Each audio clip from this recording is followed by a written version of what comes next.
You must have all noticed the green ethanol marks on gas stations and probably know where this bioethanol comes from. What we have at the pumps right now across the nation all comes from fermented corn starch.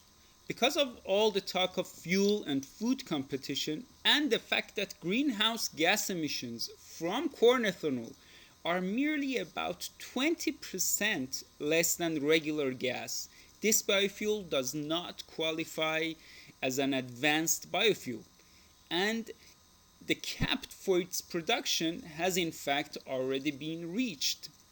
So for long, we've been exploring ethanol production from other biomass sources like crop residues, short rotation woody crops, and dedicated energy crops like switchgrass. Despite over 15 years of research and published literature, advanced biofuel hasn't materialized into commercial production yet for various reasons, from material sourcing to storage and conversion technology.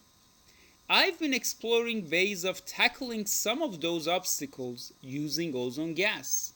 Now, when we talk of ozone, we're reminded of the atmospheric ozone layer and the poisonous gas that ozone actually is. However, ozone has a short half-life, can easily be destructed back to oxygen molecules, and is increasingly less expensive to generate. It also reacts at ambient temperature and pressures. So, how does ozone help advance biofuel production? Well, we think not just in one way, but in two. The harvest period of crops is limited to around 2 months. But feasible biofuel production has to be year round. So we have to store the material for long periods. As you can see in the picture, there are losses associated with the storage. If these bales are stored in chambers and treated with ozone gas, that should stop fungal degradation. However, the main effects of ozone is in breaking up lignin bonds. Lignin bonds exist in all biomass and inhibit enzymes reacting with the cellulose to turn the cellulose into glucose, which can then be fermented.